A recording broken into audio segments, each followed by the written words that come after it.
Hi, Kalina. Hello. It was a very nice speech, and I would like to know how it was the feeling to be on stage and to talk in front of so many people. That was fun. You were not anxious? You were...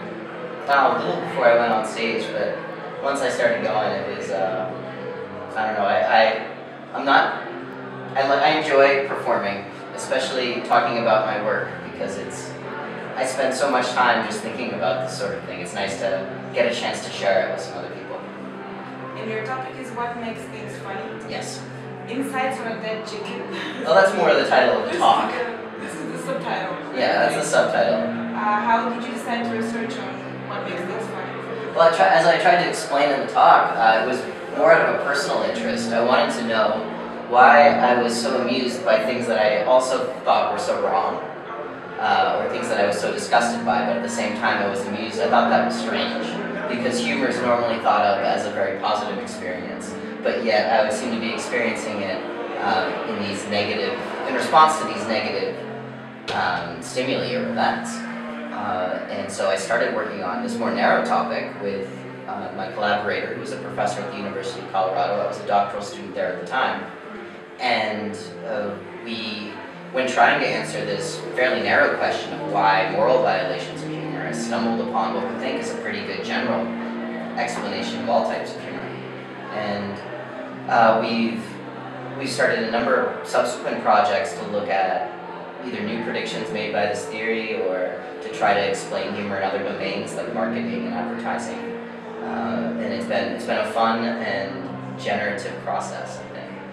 Okay, you started the talk by saying that you asked different friends what makes them laugh. Yes. What makes you laugh?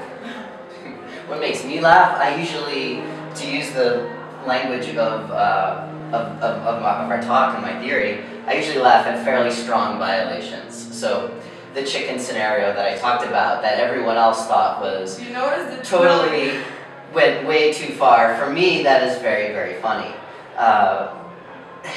So I don't know. Language errors usually don't do it for me. But the two types of violations that I'm less likely to laugh at, I've learned, are language errors, so puns and wordplay, because I really don't care that much about language. I think of it merely as arbitrary, the rules. Language to me is about communicating, and if someone misspells something, that doesn't really mean anything. So I'm not amused by those types of humor because I don't see a violation. I'm also not very amused by violations where people are being very embarrassed. So I would call this like Ben Stiller, Meet the Parents type humor.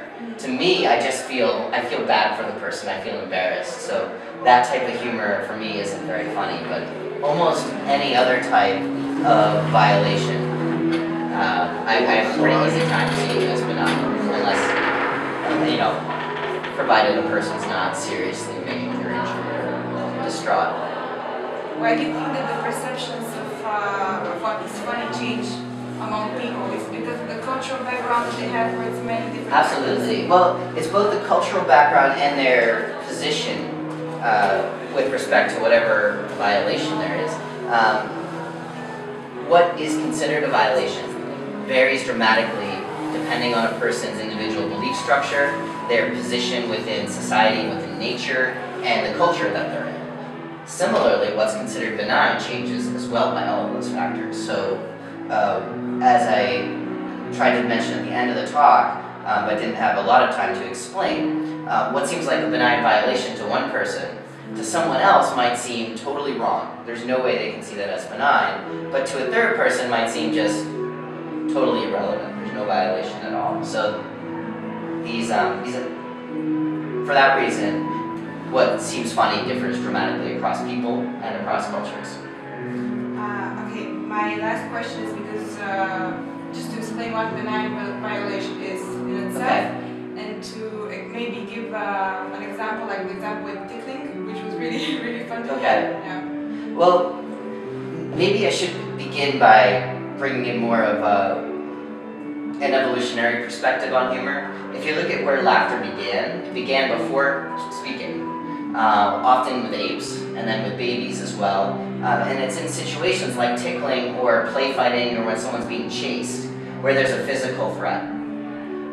So we think violations began as physical threats, but then human beings began to develop a sense of identity, sort of how they want to portray themselves to others. They also developed complex social rules to guide behavior there, and logic norms. They developed systems of logic and systems of communication. So we think that what initially started out as physical threats, a violation of physical threats, this idea expanded to encompass all of these other types of threats, to identity, to a social norm, to a logic norm, to a communication norm, and that all of these things became potentially threatening.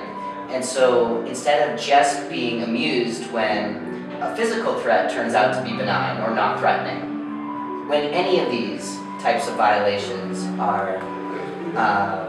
occur, as long as they seem benign, okay, acceptable in some way, people can experience humor to a much wider range of situations now. Like with the tickling. Like with the tickling. Oh, the tickling's a more primitive form. So tickling actually is one that crosses cultures, because in that case, the violation is more physical. So everyone from every culture can feel physically threatened. And if they're being attacked, tickling tends to occur in parts of the body where people are actually more vulnerable to attack. As long as it's by someone you trust isn't going to hurt you, that can produce laughter, irrespective of your specific beliefs or worldview.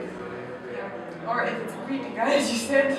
Well, you need to trust the person. And it also needs to not hurt. If someone tries to tickle you with a chainsaw, you're not going to laugh. Feathers are much more effective. Thank you very much for the interview, and enjoy the rest of the day. Thank you. Bye. Bye.